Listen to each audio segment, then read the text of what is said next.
آپ نے سفر کا ارادہ کیا، حضرت عبداللہ ابن زبیر، حضرت عبداللہ ابن عباس اور حضرت عبداللہ ابن عمر، یہ جید صحابہ اکرام رضوان اللہ تعالی اجمعین، انہوں نے آپ کو روکا کہ آپ جو ہے وہ کوفے کی طرف نہ جائیں۔ اہل کوفہ بے وفا ہیں، ان کی بے وفائی سب کو معلوم ہے۔ انہوں نے آپ کے جو ہے والد حضرت علی المرتضیٰ کو شہید کیا، آپ کے بھائی حضرت حسن مجتبیٰ کو شہید کیا، تو وہ بے وفا ہے، آپ کوفہ میں نہ جائیں۔ انہوں نے روکا لیکن آپ نہ رکے، بلکہ آپ نے حضرت عبداللہ ابن عمر کو فرمایا مجھے رسول اللہ صلی اللہ علیہ وسلم خواب میں ملے ہیں، حضور علیہ السلام نے میرے ذمہ ایک کام لگایا ہے اور میں وہ ضرور کر کے رہوں گا، پوچھا وہ راز کیا ہے؟ کہا نہ بتاؤں گا اور نہ ہی بتانے کا حکم ہے۔ وہ کیا راز تھا؟ وہ راز یہ تھا کہ میرے مصطفیٰ کریم علیہ السلام کا یہ لخت جگر، یہ نواسہ رسول جب فاطمہ الزہرا کے گھر میں پیدا ہوا تھا کہ جبریل آ گئے تھے، کربلا محلہ کی مٹی لے آئے تھے اور فرما دیا تھا، عرض کر دیا تھا کہ آپ کی امت آپ کے وصال کے بعد میدان کربلا میں آپ کے بیٹے کو شہید کر دے گی۔ یہ وہ وقت تھا، وہ اس جو ہے وہ راز کو پورا ہونے کا وقت تھا، اس جو ہے جو بشارت دی تھی کہ آپ کے بیٹے کو آپ کی امت میدان کربلا میں شہید کر دے گی، یہی وہ وقت تھا، اسی بشارت نے پورا ہونا تھا۔ میرے آقا نے پہلے فرما دیا تھا، ام المومنین جناب سلمہ کو میدان کربلا کی مٹی عطا فرما دی تھی، فرمایا یہ جبریل لے کے آئے ہیں، جب یہ سرخ ہو جائے گی اس وقت میرا شہزادہ میدان کربلا کی زمین پر شہید کر دیا جائے گا۔ اس کی جو ہے بشارت صحابہ اکرام کو بھی تھی اور اہل بیت اطہار کو بھی تھی، جناب علی المرتضیٰ کو بھی تھی، جناب حضرت فاطمہ الزہرا کو بھی تھی۔ حضرت فاطمہ الزہرا نے عرض کیا تھا ابا جان اس وقت ہم کہاں ہوں گے؟ فرمایا اے زہرا میری بیٹی، اس وقت نہ میں ہوں گا، نہ علی ہوگا، نہ فاطمہ تو ہوگی، میدان کربلا ہوگا، میرا نواسہ اپنے رفقا کے ساتھ بڑی بے دردی کے ساتھ شہید کر دیا جائے گا۔ اور وہ مٹی حضرت امام حسین کے جو ہے وہ قتل گاہ کی، وہ شہادت گاہ کی، حضور علیہ السلام کی بارگاہ میں جبریل لائے تھے، وہ حضرت ام سلمہ کو حضور نے عطا فرما دی تھی۔ حضور جانتے تھے کہ جناب والا اس وقت جب میرا نواسہ میدان کربلا میں شہید ہوگا، میری تمامی بیویاں، تمامی ازواج شہید جو ہے وہ وفات پا جائیں گی، ان کا وصال ہو جائے گا، فقط اگر رہے گی تو ام سلمہ رہے گی، اس لیے باقی کسی بیوی کو وہ مٹی نہ دی، اگر دی تو ام المومنین جناب سلمہ کو دی۔ حضور جانتے تھے کہ اس وقت وہ حیات ہوگی، ان کے پاس وہ مٹی جمع رہی۔ نبی کریم صلی اللہ علیہ وسلم کے غلام و پروانوں الغرض حضرت امام علی مقام امام حسین رضی اللہ تعالیٰ عنہ نے فرمایا کہ میں جو ہے وہ کبھی بھی وہ راز نہیں بتاؤں گا جو میرے آقا صلی اللہ علیہ وسلم نے مجھے فرمایا ہے، میں اس کو پورا کر کے رہوں گا چاہے کچھ بھی ہو۔ حضرت سلطان العارفین سلطان باہو رحمۃ اللہ تعالیٰ نے اس راز سے پردہ اٹھایا اور فرمایا وہ کیا راز تھا، کیونکہ امام علی مقام امام حسین رضی اللہ تعالیٰ عنہ تو جو ہے وہ قافلہ سالار عشق تھے، یعنی جو ہے اس شاہ کے سردار تھے، قافلہ سالار عشق اور کاشف اسرار عشق اور ناز سے دربار عشق، کشتہ تلوار عشق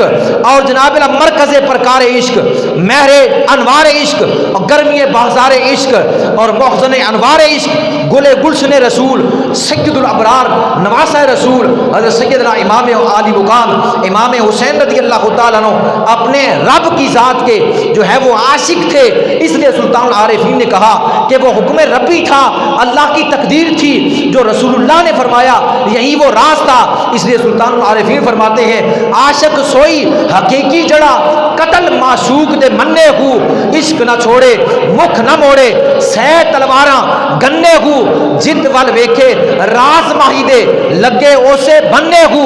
عشق حسین علی دا باہو، سر دے پر راز نہ بننے ہو۔ سر دے دیا، راز کو عیاں نہ کیا، سر دے دیا کیونکہ حکم ربی تھا، حکم رسول تھا کہ ایسا ہوگا، ایسا ہوگا، تقدیر میں تھا ایسا ہوگا۔ تو جو رب کا راز تھا، جو رب کا حکم تھا، جو رب کی جو ہے مشیت تھی اور جو رب کی جو تقدیر تھی، تو جو عاشق ہوتا ہے وہ اپنی جان کی پرواہ نہیں کرتا اور اپنی کسی شے کی پرواہ نہیں کرتا، کیونکہ جت وال ویکھے راز ماہی دے لگے وہ سے بننے، ہر شے قربان ہوتی ہے تو ہو جائے، جان جاتی ہے تو جائے، مال جاتا ہے تو جائے، کیونکہ رب کا حکم جو یہ ہے، رب کی مشیت تو یہ ہے، رب کی تقدیر تو یہ ہے، جب رب کی تقدیر اس طرح ہے، رب کا حکم اس طرح ہے، محبوب علیہ السلام کی جو ہے اور اللہ کی رضا اس میں ہے، تو پھر جب رضا ربی ہے تو حسین ایک کیا، حسین کی کروڑوں جانیں بھی ہو تو حسین فرماتے میں اپنی جو ہے وہ جانوں کو قربان کرنے کے لیے تیار۔ یہی راز تھا جو نہ بتایا، یہی راز تھا جو نہ بتایا، کسی کو نہ بتایا، اور کہا میں تو جو ہے وہ نہیں رکوں گا، میں جاؤں گا۔ نبی کریم صلی اللہ علیہ وسلم کے غلام و پروانوں الغرض فرمانے لگے کہ مجھے حضور نے ایک جو ہے وہ راز، ایک کام سونپا ہے، میں اس کی تکمیل ضرور کر کے رہوں گا، میں کچھ بھی ہو جائے میں اس کی تکمیل کر کے رہوں گا۔ الغرض آپ نے جو ہے وہ 8 ذوالحج 60 ہجری کو 2 دن باقی تھے عید کو، مکہ مکرمہ سے آپ نے جو ہے وہ کوفہ کی طرف یعنی روانگی کا سفر شروع کیا۔ ایک بات یہ بھی تھی، حضرت عبداللہ بن عمر رضی اللہ تعالی عنہ کو یہ بھی فرمایا میں نے اپنے والد ماجد علی مرتضیٰ رضی اللہ تعالی عنہ سے سنا ہے، انہوں نے فرمایا کہ ایک مینڈا اس کی وجہ سے مکہ مکرمہ کی جو ہے وہ دھرتی خون سے رنگین ہو جائے گی۔ فرمایا میں نہیں چاہتا کہ میں بن جاؤں، میں نہیں چاہتا کہ میری وجہ سے بیت اللہ کی توہین ہو جائے، میری وجہ سے بیت اللہ خون کی ندییں بہ جائے، میری وجہ سے بیت اللہ کی توہین ہو جائے، لہٰذا میں نہیں چاہتا، کیونکہ آپ جانتے تھے کہ یزیدی کرندے یہاں پھر رہے ہیں اور وہ میری بیعت کے طالب ہیں، لیکن میری طرف سے انکار ہے، تو پھر کیا ہوگا؟ اس کے بعد وہ میرے قتل کے درپے ہوں گے اور میری وجہ سے مکہ کی گلیاں رنگین ہو جائے گی۔ اس لیے آپ نے فرمایا کہ میں جو ہے وہ جانا چاہتا ہوں۔ سفر مکہ کی طرف سے کوفہ کا سفر کیا۔ جب آپ نے کوفہ کا سفر کرنا شروع کیا، اس وقت آپ کے ساتھ جو افراد آپ کے ساتھ اس وقت جو ہے وہ کربلا جانے والے تھے، اس سفر میں جو شامل تھے وہ آپ کے 3 بیٹے، ایک حضرت سیدنا امام زین العابدین 22 سال عمر تھی، اور یہ حضرت بی بی شہر بانو رضی اللہ تعالی عنہا جو آپ کی زوجہ تھی، ایران کے بادشاہ یزدق کی بیٹی تھی، وہ اس کا بیٹا تھا حضرت امام زین العابدین رضی اللہ تعالی، اور ایک آپ کا بیٹا علی اکبر جن کی 18 سال عمر تھی، یہ حضرت یعلا بن مرہ، یہ ان کے جو ہے وہ ان کے شکم میں سے تھے، ان کے بیٹے تھے۔ حضرت علی اکبر یعلا بنت مرہ کے، یعنی یہ بھی بیوی تھی حضرت امام علی مقام امام حسین کی، 18 سال کی عمر تھی اس وقت امام علی اکبر کی، اور تیسرے بیٹے حضرت امام علی اصغر، ان کی والدہ کا نام تھا ام رباب رضی اللہ تعالی عنہا، یہ 6 ماہ کے تھے، یہ بھی ساتھ تھے، بی بی شہربانو بھی ساتھ تھی، ام رباب رضی اللہ تعالی عنہما وہ بھی ساتھ تھی، اور آپ کی ایک چھوٹی بیٹی حضرت علی اصغر کی بہن ام رباب کی جو ہے بیٹی حضرت سکینہ رضی اللہ تعالی، جن کو سکینہ بھی کہتے، حضرت سکینہ، یہ اصل لفظ یہ ہے حضرت سکینہ، تو جو ہے مشہور و معروف یہ سکینہ، تو مشہور و معروف یہ ہوا سکینہ، تو سکینہ اس وقت ان کی 6 یا 7 سال عمر تھی، اور حضرت امام حسین رضی اللہ تعالی عنہ کے بھائی حضرت امام حسن کے 4 بیٹے، حضرت قاسم، حضرت عبداللہ، حضرت عمر اور حضرت ابو بکر، یہ بھی ساتھ تھے، میدان کربلا میں جا کر شہید ہو گئے، اور حضرت علی کے بیٹے حضرت عباس علمبردار، حضرت عثمان، حضرت عبداللہ، حضرت محمد، حضرت جعفر، حضرت ابو بکر، حضرت علی، اپنے حضرت عمر، یہ حضرت علی کے بیٹے تھے جو اپنے بھائی امام حسین کے ساتھ جو ہے وہ ساتھ اس سفر میں گئے اور جا کر میدان کربلا میں شہید ہوئے۔ لوگ کہتے ہیں کہ جناب والا کہ ان کی آپس میں نفرت تھی، ان کی آپس میں جو ہے محبت نہیں تھی، حضرت علی کے 2 بیٹوں کا نام ابو بکر اور عمر کے ناموں پر تھا، وہ میدان کربلا میں گئے شہید ہوئے۔ شیعہ سے پوچھئے حسین حسین کرتے پھرتے ہو، علی کے دوسرے بیٹے ابو بکر عمر کا نام کیوں نہیں لیتے؟ وہ بھی تو میدان کربلا میں شہید ہوئے، امام علی مقام امام حسین کے ساتھ شہید ہوئے، اور وہ علی کے بیٹے تھے۔ اور اسی طرح حضرت عقیل کے فرزند حضرت مسلم تو پہلے ہی یعنی گئے تھے اور وہ شہید ہو چکے تھے، اور ان کے جو 3 فرزند اور تھے، حضرت عبداللہ، حضرت عبد الرحمن اور حضرت جعفر، یہ میدان کربلا میں گئے اور شہید ہو گئے۔ اور اسی طرح حضرت امام علی مقام امام حسین کی ہمشیرہ حضرت بی بی زینب رضی اللہ تعالی عنہا وہ ساتھ تھی، اور ان کے جو 2 بیٹے تھے وہ ابھی ساتھ نہیں تھے۔ اب آگے تھوڑا چل کے بتائیں گے کہ وہ کیسے ساتھ ہوئے نبی کریم صلی اللہ علیہ وسلم کے غلاموں پروانوں۔ اس کے علاوہ اور بھی کچھ افراد تھے، تقریباً 72 یا 82 افراد تھے جو باقی تھے، یعنی یہ خاص الخاص اہل بیت میں سے تھے، اور باقی اور بھی جو ہے وہ کچھ ساتھی تھے 72 یا 82۔ اور جو تحقیق ہے وہ یہ تھی کہ 145 کل افراد تھے جو رستے بھی ساتھ مل کر میدان کربلا میں جب آپ پہنچے تو جو رستے سے ملے تھے کل 145 کا لشکر تیار ہو گیا تھا، اور یہ جو ہے وہ میدان کربلا کی طرف روانہ ہو۔ جب پہلی منزل مکہ سے نکلے کوفہ کی طرف، پہلی منزل مکہ سے کوفہ شمال مشرق کی طرف پہلی منزل بسطام ابن عامر پر جب یہ قافلہ پہنچا، حضرت امام علی مقام امام حسین کی زیر نگرانی، تو حضرت عبداللہ بن جعفر رضی اللہ تعالی عنہ، جو حضرت عبداللہ بن جعفر جو آپ کے بہنوئی تھے، آپ کی بہن کے شوہر تھے، انہوں نے اپنے دونوں شہزادوں اون و محمد کو ایک خط دے کر بھیجا۔ وہ ملے پہلی منزل پر، مکہ سے نکلتے ہوئے پہلی منزل مقام بسطام ابن عامر پر جب قافلے نے پڑاؤ کیا تو یہ 2 شہزادے اون و محمد جوان تھے، بچے نہیں تھے، جوان تھے، حضرت بی بی زینب کے بیٹے، یہ آئے خط لے کر اپنے والد کا، اور خط دیا اپنے ماموں کو، یعنی حضرت امام علی مقام امام حسین رضی اللہ تعالیٰ عنہ۔ آپ نے پڑھا، اس کے اوپر لکھا ہوا تھا، بھائی میں آپ کو اللہ کا واسطہ دیتا ہوں، آپ کوفہ نہ جائیں، اہل کوفہ غدار ہیں، وہ غداری کریں گے، آپ کے بابا کو شہید کیا، آپ کے بھائی کو شہید کیا، آپ کو شہید کر دیں۔ ان کو پتا تھا کہ حسین کا سفر کربلا کی طرف ہے، اس لیے وہ روکنے کی کوشش کرتے تھے، انہیں پتا تھا حسین واپس نہیں آئے گا، انہیں صحابہ کو پتا تھا اور صحابیات کو پتا تھا کہ حسین پاک کو تقدیر لے جا رہی ہے اور واپس نہیں آئے گا، تو اللہ کی تقدیر کے درمیان کون آ سکتا ہے؟ اس لیے حسین تو جانتے تھے کہ میدان کربلا میں شہید ہونے کے لیے تو جا رہا ہوں، جو اللہ کے محبوب کا راز تھا، جو پیشن گوئی تھی، جو پہلے بتا دیا تھا حسین شہید کر دیا جائے گا، اس عمل کو بھی تو پورا کرنا تھا۔ نبی کریم صلی اللہ علیہ وسلم کے غلاموں پروانوں، الغرض اون و محمد کو اپنے والد نے یہ بھی کہا تھا کہ اگر آپ کا ماموں حسین پاک نہ رکے، اگر رک جائیں تو ٹھیک ہے واپس آ جانا، اگر نہ رکے تو تمہاری والدہ، ان کی بہن بی بی زینب میری جو ہے وہ زوجہ، ان کے ساتھ پہلے ہی ہے، تو تم بھی اپنے ماموں کے ساتھ اور اپنی والدہ کے ساتھ چلے جانا، اور اگر وقت آئے تو اپنی جانوں کی پرواہ نہ کرنا، قربان کر دینا، اپنی جانوں کی جو ہے جانوں کا نذرانہ پیش کر دینا جو ہے۔ اور پھر فرمایا کہ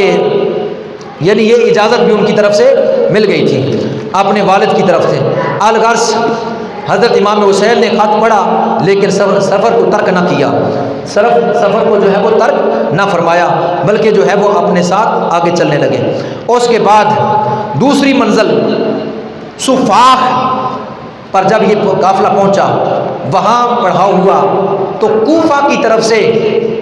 ایک شخص جس کا نام فرزوق تھا، یہ مشہور شاعر تھا، بنو امیہ کا یہ شاعر تھا، لیکن تعریف آل نبی کی کیا کرتا تھا، آل نبی کی تعریف کیا کرتا تھا۔ ملاقات ہوئی، آپ نے پوچھا فرزوق شاعر سے، ہاں بتا اہل کوفہ والے ان کے متعلق بتا کہ اہل کوفہ کی رائے کیا ہے، حالات کیسے ہیں؟ تو حضرت فرزوق جو مشہور شاعر تھا اس نے کہا، ایک جملے میں بات مکمل کی، اس نے کہا دل آپ کے ساتھ ہیں، تلواریں آپ کے خلاف ہیں، دل کوفے والوں کے دل آپ کے ساتھ ہیں، تلواریں آپ کے خلاف ہیں، بنو امیہ کے ساتھ ہیں، یزیدیوں کے ساتھ ہیں۔ اور پھر اس نے یہ کہا کہ تقدیر آسمان سے اتر رہی ہے، جو رب کا فیصلہ ہے۔ آپ نے فرمایا تو نے سچ کہا، تو نے سچ کہا۔ اس کے بعد جو ہے وہ قافلہ آگے کی طرف روانہ ہوا، یعنی دوسری منزل سے تیسری منزل کی طرف قافلہ چلا۔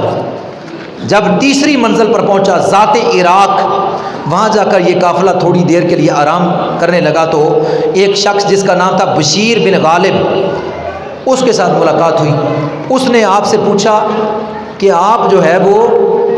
مکہ مکرمہ کی پرکیف اور مدینہ طیبہ کی پرکیف ہواؤں کو چھوڑ کر اس جنگل بیابان میں آپ کا خیمہ؟ آپ نے فرمایا ہاں، اہل کوفہ نے یہ خطوط بھیجے ہیں اور مجھے بلایا ہے، اس لیے میں جا رہا ہوں۔ اس نے کہا کہ وہ کبھی بھی آپ کا ساتھ نہیں دیں گے، وہ کبھی بھی آپ کا ساتھ نہیں دیں گے۔ آپ نے فرمایا مجھے پتہ ہے، مجھے اس کے بارے میں علم ہے، اور میں دیکھ رہا ہوں کہ عنقریب وہ ہمارے قتل میں شریک ہوں گے، وہ ہمارے قتل میں شریک ہوں گے، اور پھر اللہ تعالیٰ ان کی طرف سے ایک شخص ان پر مسلط کرے گا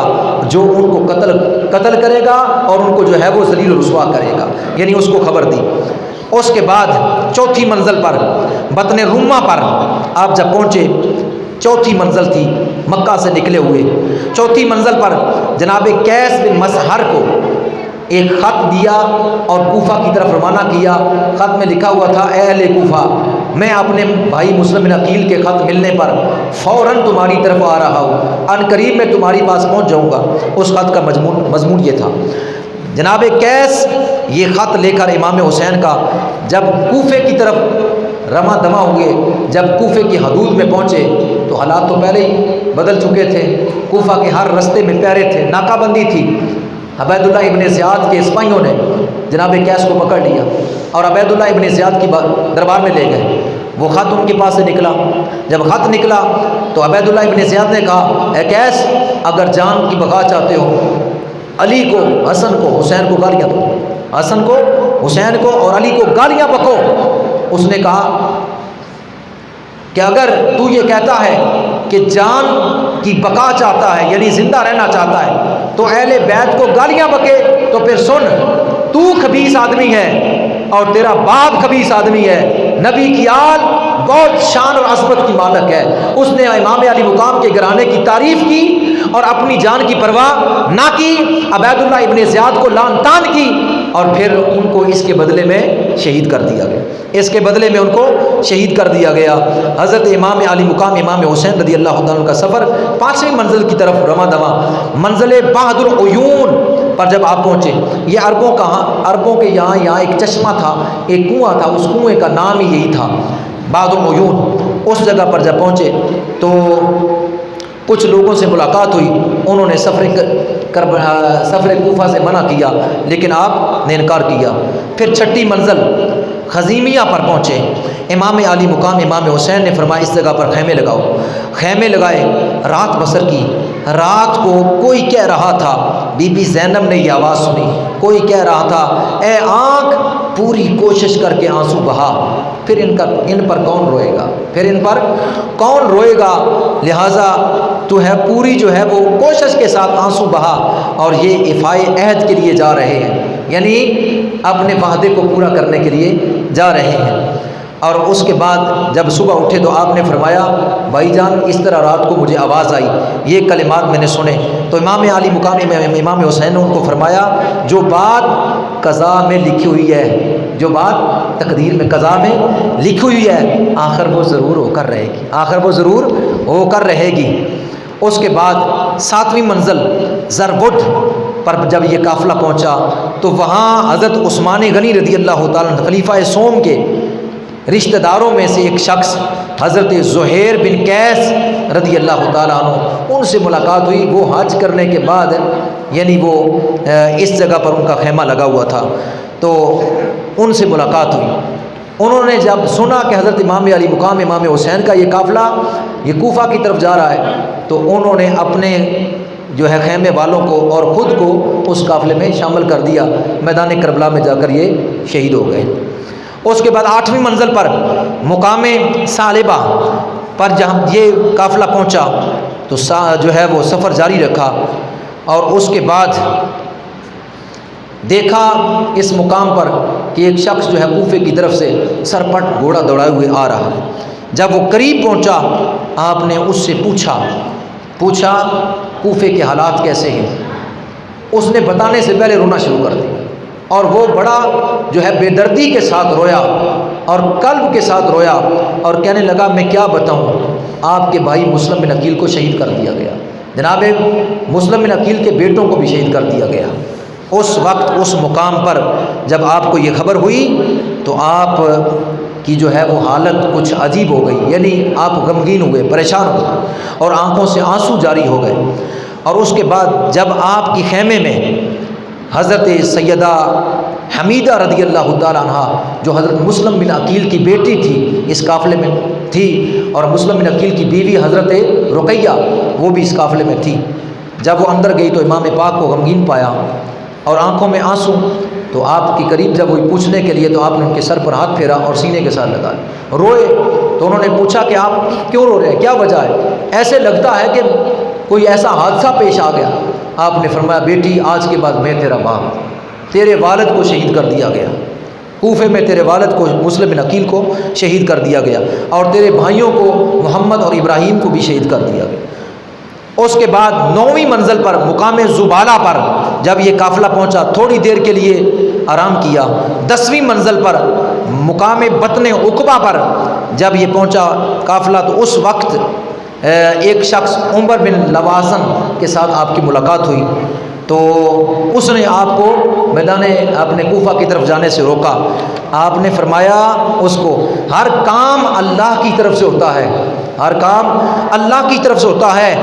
اللہ کا حکم ہر معاملے میں غالب ہوتا ہے۔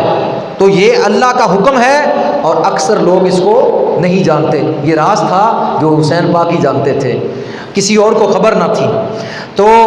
پھر آپ نے اس کو فرمایا میں دیکھ رہا ہوں ان کتوں کو جو کاٹ رہے ہیں، اور ان میں سے ایک کتا سفید داغ والا بھی ہے۔ یہ اشارہ تھا شمر کی طرف، کیونکہ شمر کی چھاتی پر سفید داغ تھا، کیونکہ رسول اللہ صلی اللہ علیہ وسلم نے ارشاد فرمایا تھا حسین پاک کہ میں دیکھ رہا ہوں کہ میری آل کے خون میں ایک ڈبہ کتا منہ ڈال رہا ہے، ایک ڈبہ کتا منہ ڈال رہا ہے میری آل کے خون سے۔ یہ حضور صلی اللہ علیہ وسلم نے حسین پاک کو پہلے فرما دیا تھا۔ آپ نے مقام بطن عقبہ پر اس شخص کو عمر کو کہا فرمایا میں دیکھ رہا ہوں کہ کتے ہماری طرف آ رہے ہیں اور کاٹ رہے ہیں، ان میں سے ایک سفید کتا بھی ہے، یعنی یہ اشارہ شمر کی طرف تھا۔ اس کے بعد سفر آگے شروع ہوا، 11ویں منزل اشراف پر پہنچا تو دوپہر کا وقت تھا۔ مقام اشراف پر جب یہ قافلہ پہنچا تو حر بن رہائی عبید اللہ ابن زیاد کی طرف سے 1000 لشکر لے کر امام علی مقام کو گرفتار کرنے کے لیے آ گیا اس مقام پر، لیکن آ کر اس نے ابھی تو کوئی پیغام نہ دیا نہ کچھ کیا۔ نماز کا وقت تھا، امام علی اکبر نے اذان پڑھی، اذان کے بعد امام حسین نے ان سے پوچھا، انہوں نے ملاقات کی، پوچھا نماز اپنی علیحدہ پڑھنا چاہتے ہو یا ہمارے پیچھے؟ انہوں نے کہا ہم آپ کے پیچھے نماز پڑھنا چاہتے ہیں۔ پورے لشکر نے امام حسین کے پیچھے نماز پڑھی، نماز ظہر بھی نماز عصر بھی۔ اس کے بعد امام علی مقام امام حسین رضی اللہ تعالیٰ عنہ نے آگے سفر کیا تو مقام سرات، یعنی مقام سرات 12ویں منزل تھی، وہاں جا کر آپ نے اپنے جو ہے وہ پڑھاؤ ڈالا اور پھر خطبہ ارشاد فرمایا اے لوگوں میں اس وقت تک تمہاری طرف نہیں آیا جب تک تم نے خطوط نہیں لکھے، اور تم نے ہمیں بلایا اور ہمیں بلانے کے بعد یہ کہا کہ ہم آپ کو ہدایت کی روشنی دکھائیں، اگر اب تم ہمارے قتل کے درپے ہو، اتمام حجت تھی، ان کو بتانا مقصود تھا کہ پھر ہمیں چھوڑ دو ہم واپس چلے جائیں، اور اگر تمہارا یہ رویہ نہیں ہے تو پھر اپنے جو ہے وہ گلیبان میں منہ جا کر دیکھو کہ تم نے آل رسول کو بلایا اور بلانے کے بعد جو ہے وہ غداری کی۔ یہ خطبہ سن کر کوئی بھی نہ بولا، کوئی بھی نہ بولا، اور اس کے بعد حر بن رہائی اس نے کہا خدا کی قسم ہمیں ان حدود کے بارے میں اور کاستوں کے بارے میں کوئی علم نہیں۔ آپ نے فرمایا اچھا تھیلے لائے جائے، خیموں سے تھیلے لائی گئی ہے، 150 خط حر بن رہائی کے سامنے ڈال دیے۔ حر بن رہائی نے وہ خط پڑھے اور اس نے دیکھا اور کہا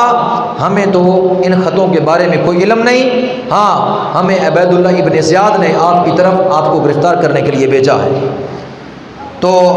یہ ہمیں کہا ہے کہ جب تک ہم آپ کا ساتھ نہ چھوڑیں تب تک آپ جو ہے وہ عبید اللہ ابن زیاد کے پاس نہیں جاؤ۔ آپ نے فرمایا عبید اللہ ابن زیاد کے پاس جانا تو دور کی بات ہے، یہ نہیں ہو سکتا۔ اس کے بعد 13ویں منزل پر مقام قادسیہ پر جب آپ تشریف لے گئے، مقام قادسیہ پر جب پہنچے تو پھر حضرت امام علی مقام امام حسین نے کوفہ کے بجائے کیونکہ یزید آپ نے حر بن رہائی نے کہا کہ میں آپ کو گرفتار بھی نہیں کر سکتا اور کیونکہ آپ آل رسول ہیں اور میں اپنی نوکری کا پابند بھی ہوں، آپ کوفہ جانے کے بجائے کوئی اور راستہ اختیار کر لیں۔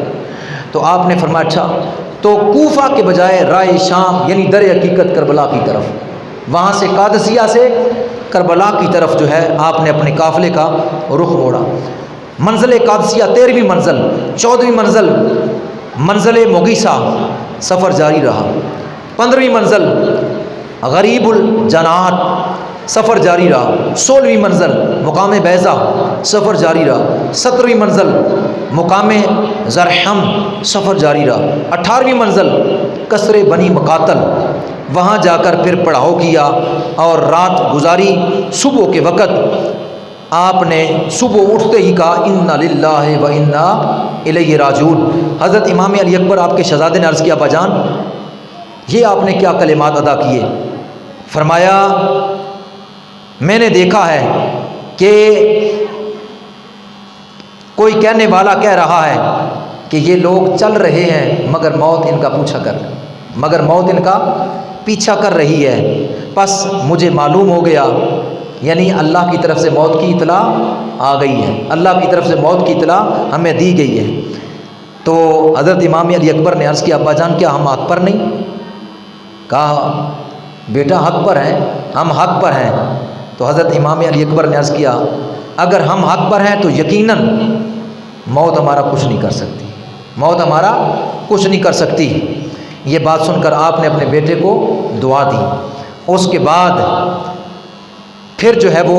18ویں منزل یعنی قصر بنی مقاتل سے سفر آگے شروع ہوا۔ مقام منزل 19ویں منزل مقام نینوا پر جا پہنچا۔ جب مقام نینوا پر یہ لشکر پہنچا تو حر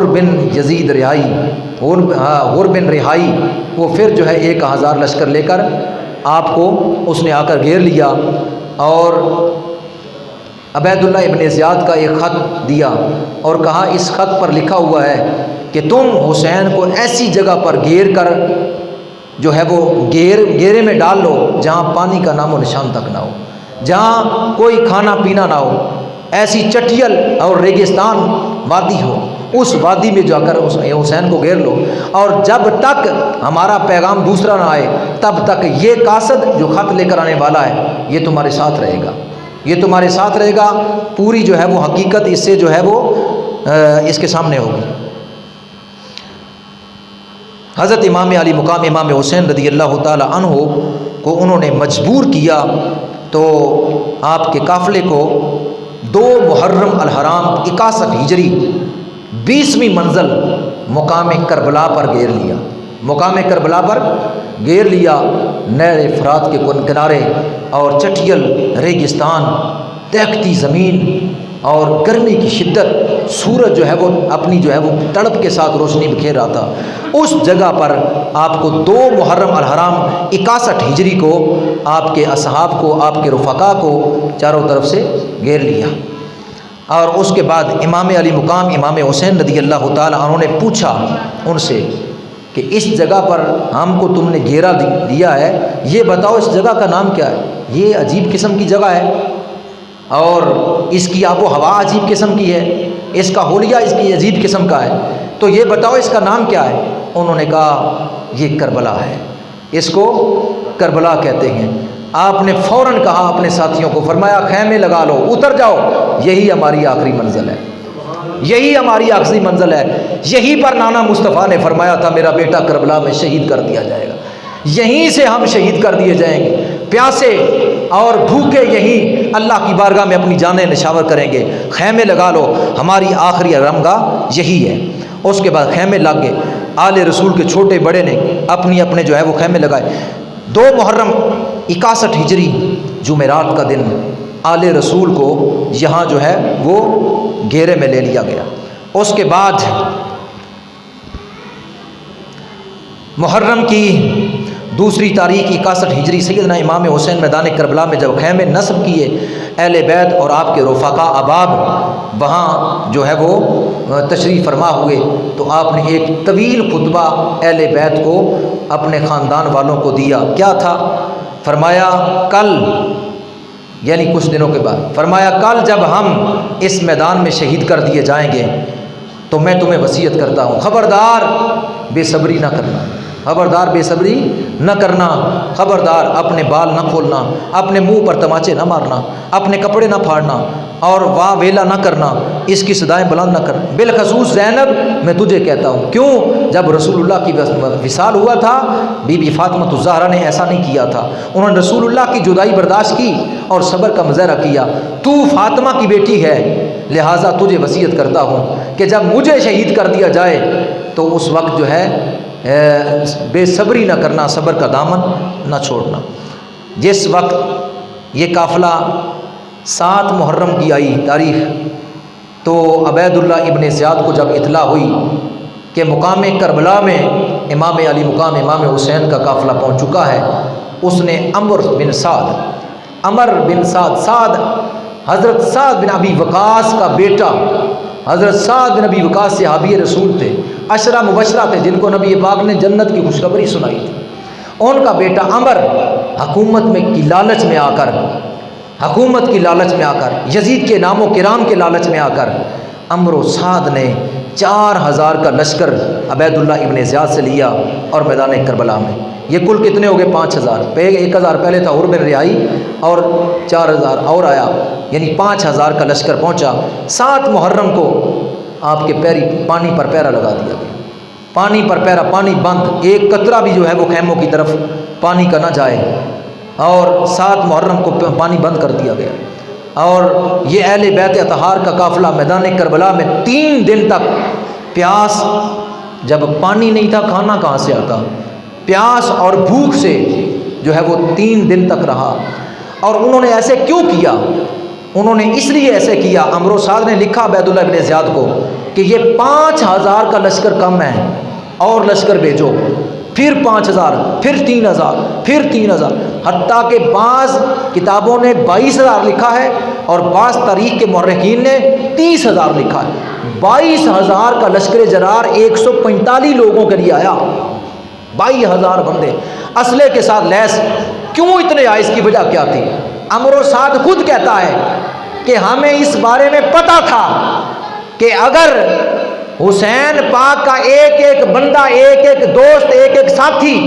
ہمارے مقابلے میں آتا تو ہماری صفوں کو درم کے برم کر دیتا، ہماری صفیں الٹ پلٹ ہو کر دی جاتی، ہمیں واصل جہنم کر دیا جاتا۔ ان کے اندر ایسی جرت اور بہادری تھی، ہم نے اس لیے اتنے افراد کا قافلہ بلایا اور پانی پر پیرا اس لیے لگا دیا تاکہ ان کی طاقت ختم ہو جائے، ان کے جسم جو ہے وہ بھوک اور پیاس سے نڈال ہو جائے،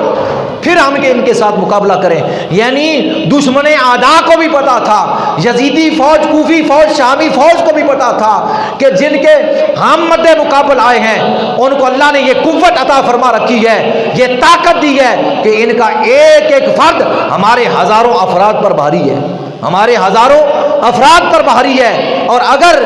پانی نہ ان کو جو ہے وہ دیا جائے تو ان کے جسم کمزور نڈال ہو جائیں گے اور پھر ہمارے فوجی زیادہ ہوں گے اور پھر ہم ان کے ساتھ مقابلہ کریں گے۔ 22000 کہاں، 145 کہاں، 3 دن تک پانی بند کر دیا گیا۔ اور پھر اس کے بعد جب 9 محرم الحرام 61 ہجری کا دن آیا تو پھر عبید اللہ ابن زیاد کی طرف سے پیغام آیا عمر و سعد کو، حسین کو کہو یا یزید کی بیعت کر لے یا لڑنے کے لیے تیار ہو جا۔ وہ پیغام جس وقت امام حسین کو پہنچا، آپ نے فرمایا کہ میں مر تو سکتا ہوں، شہید تو ہو سکتا ہوں، اپنے کنبے کو اللہ کی راہ میں قربان کر سکتا ہوں، لیکن یزید فاسق ہے، فاجر ہے، زانی ہے، اور جو ہے وہ شرابی اور کبابی ہے، اور جو ہے وہ محرمات کے ساتھ نکاح کرنا اس کے نزدیک جائز ہے، شریعت مصطفیٰ کو پامال کرنے والا ہے۔ حسین کٹ تو سکتا ہے، حسین شہید تو ہو سکتا ہے، یزید کے ہاتھ میں حیات نہیں دے سکتا۔ اس لیے اگر بیعت کرنا مقصود ہوتی، میں نے مدینے میں کہہ دیا تھا گورنر مدینہ کو کہ یزید کی بیعت نہیں کرنی، اگر بیعت کرنا مقصود ہوتی مدینہ نہ چھوڑتا، بیعت کرنا مقصود ہوتی مکہ کی پرکیف ہواؤں کو نہ چھوڑتا، بیعت کرنا مقصود ہوتی تو پھر پھر جو ہے مسلم بن عقیل کو شہید نہ کرواتا، بیعت کرنا مقصود ہوتی، اور محمد کو شہید نہ کرواتا، بیعت کرنا مقصود ہوتی، ہانی بن عروہ شہید نہ ہوتے، بیعت کرنا مقصود ہوتی، تو جناب قیس شہید نہ ہوتے، بیعت کرنا مقصود ہوتی، تو ان شہزادیوں کے ساتھ، ان چھوٹوں بچوں کے ساتھ، اور ان جو ہے حضور کی شہزادیوں کے ساتھ 3 دن یہاں بھوکا اور پیاسا نہ رہتا۔ فرمایا شہید ہونا گوارا ہے، لیکن جو ہے یزید کے ہاتھ میں ہاتھ نہیں دوں گا۔ اگر میں نے یزید کے ہاتھ میں ہاتھ دے دیا تو پھر جو ہے عزت بھی ہوگی، شان بھی ہوگی، عظمت بھی ہوگی، پانی ملے گا، کھانا ملے گا، عہدے ملیں گے، سب کچھ ملے گا، یزید کی نظر میں عزت بھی ہوگی، لیکن میرے نبی کا اسلام پمال ہو جائے گا، شریعت محمدی مٹ جائے گی، شریعت مصطفیٰ کی شمع جلتی ہوئی بجھ جائے گی، اور لوگ جو ہے میری بیعت کو سمجھ کر میری بیعت ان کے لیے یزید کے ہاتھ میں سند بن جائے گی، اور پھر لوگ جو ہے ایسے فاسق و فاجر کے ہاتھ میں ہاتھ دے کر بیعت کریں گے، لہٰذا اسلام مٹ جائے گا۔ حسین اپنے آپ کو مٹھا سکتا ہے، لیکن دین مصطفیٰ کی شمع کو جو ہے وہ بجھنے نہیں دے گا، یزید کے ہاتھ میں ہاتھ نہیں دے گا۔ فرمایا یہ نہیں ہو سکتا کہ یزید کے ہاتھ میں ہاتھ میں دے دوں، یزید اہل نہیں، یزید اہل نہیں، اس لیے جو ہے یہ حسین جو ہے اس کی بات، اس لیے جو ہے خواجہ معین الدین چشتی اجمیری رحمۃ اللہ تعالیٰ آپ کی روح تڑپی، فرمایا شاہ است حسین، بادشاہ است حسین، دین است حسین، دین پناہ است حسین، یعنی بادشاہ بھی حسین ہے اور شاہ بھی حسین ہے اور دین بھی حسین ہے اور دین کی پناہ بھی حسین ہے، سرداد ندار در دست دست یزید حقہ کی بنا لا الہ است حسین۔ آپ نے یزید کے ہاتھ میں ہاتھ نہ دے کر دین اسلام کو بچا لیا، اور جو ہے آپ دین کی پناہ ہے، آپ نے کلمہ رسول کی جو ہے بقا کے لیے اپنے 72 تن راہ خدا میں قربان کر دیے، لیکن دین کے کلمے کو سر بلند رکھا۔ فرمایا یہ کچھ یہ نہیں ہو سکتا کہ یزید کے ہاتھ میں ہاتھ دے دو۔ 9 محرم کا یہ دن تھا، 61 ہجری، یزیدی بھاگے خیموں کی طرف، آخری چند باتیں، یزیدی بھاگے خیموں کی طرف، عصر کا وقت تھا، امام حسین خیمے کے باہر اپنی تلوار کی نوک اپنے متھے پر، یعنی پچھلا دستے والا حصہ متھے پر، پیشانی پر رکھے، جو ہے وہ زمین پر جو ہے وہ بیٹھے ہوئے تشریف فرمائے، اور اونگ ہے، غنودگی ہے، آنکھیں بند ہے، اور وہ لشکر اعداء وہ خیموں کی طرف آ رہا ہے۔ بی بی زینب نے جب دیکھا آپ کی ہمشیرہ نے کہ کوفیوں کی طرف سے لشکر اعداء آ رہے ہیں اور میرے بھائی خیمے کے باہر اس کیفیت میں بیٹھے ہوئے ہیں، جا کر کندھے پر ہاتھ رکھا، حسین پاک کے کندھے پر جب بہن نے ہاتھ رکھا آنکھ کھلی، فرمایا بھائی، ابھی کہا بھائی، تو حسین پاک نے فرمایا میں نانا کو دیکھ رہا تھا، مجھے نانا کی خواب میں زیارت ہو رہی تھی، حضور فرما رہے تھے کہ حسین کل تو میرے پاس آ جائے گا، کل تو میرے پاس آ جائے گا، تو کل تو میرے پاس آ جائے گا، مجھے یہ حضور نے فرمایا میری امت تجھے کل جو ہے وہ شہید کر دے گی۔ میں ابھی حضور کو دیکھ رہا تھا اور مجھے حضور یہ ارشاد فرما رہے تھے۔ حضرت بی بی زینب نے عرض کیا بھائی قافلہ جو ہے وہ اشقیاء کی طرف سے جو ہے وہ دوڑتا ہوا خیموں کی طرف آ رہا ہے۔ فرمایا عباس جی آقا حسین، فرمایا جاؤ ان سے پوچھو کیا چاہتے ہو۔ حضرت عباس علمبردار علی کے شہزادے، حضرت علی المرتضیٰ رضی اللہ تعالیٰ عنہ کے شہزادے، نوجوان، اور حضرت امام حسین کے بھائی، لیکن ساری زندگی حسین کو اپنا بھائی نہ کہا بلکہ آقا کہا، کیونکہ انہیں پتا تھا میری والدہ اور ہے، حسین کی والدہ اور ہے، باپ ایک ہے، لیکن جو مقام فاطمہ الزہرا کا ہے وہ میری ماں کا نہیں ہے، اس لیے بھائی نہ کہا۔ جب بھی کہتے آقا حسین، میں خادم، میں نوکر، میں غلام، جیسے آپ کا حکم ہے